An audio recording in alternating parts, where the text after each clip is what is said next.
What is brain-based learning, and how can teachers determine when to use it and when not to use it? According to the Glossary of Education Reform, brain-based learning refers to teaching methods, lesson designs, and school programs that are based on the latest scientific research about how the brain learns.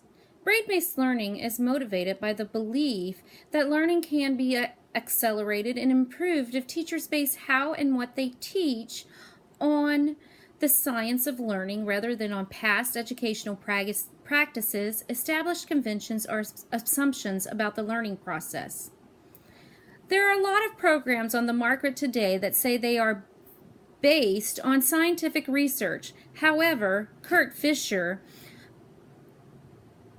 of the International Mind, Brain, and Education Society and director of the Mind, Brain, and Education graduate program at Harvard University states that much of it is wrong. A lot is empty or vapid, and some are not based on neuroscience at all.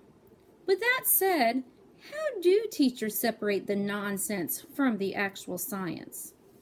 An article on Edutopia called Neuromyths, Separating Fact and Fiction in Brain-Based Learning, written by Sarah Bernard, offers several suggestions. Bernard's first suggestion is to look at the proof. She states that neuroscience is a young field, and she believes that it is so young that it is hard to prove any of the science yet. It can point to some aspects of how different parts of the brain functions and connect, but it cannot be proven that it works in education.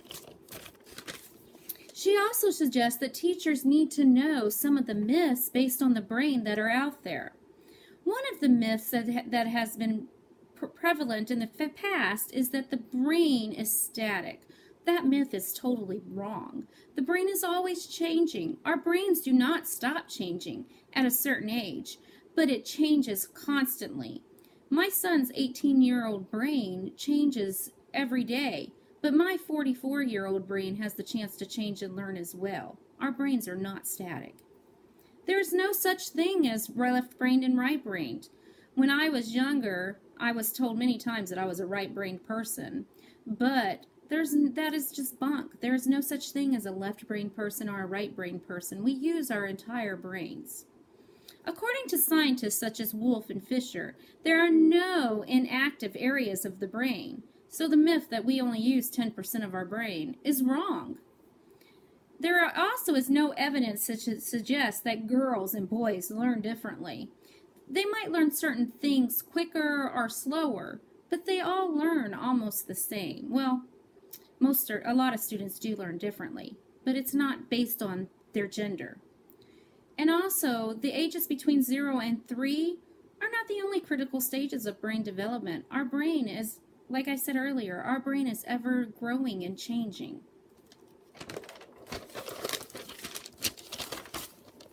So with all these myths, how do teachers like me figure out what and how to teach? Especially a teacher as old as I am, and I just have a hard time understanding and using the neuroscience of learning and teaching. I want to work on the hard and fast practices that have been established and are proven to work.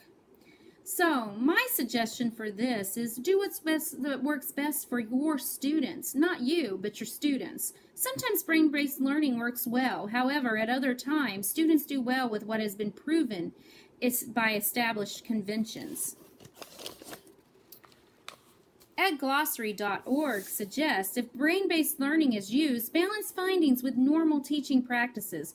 For example, one brain-based finding suggests using a treadmill in the classroom because the brain is more stimulated during physical activity. But such options may be impractical, inadvisable, or financially infeasible in many school settings. Some brain-based learning techniques feel like a game, so they can be attractive to teachers who are struggling to keep students' attention.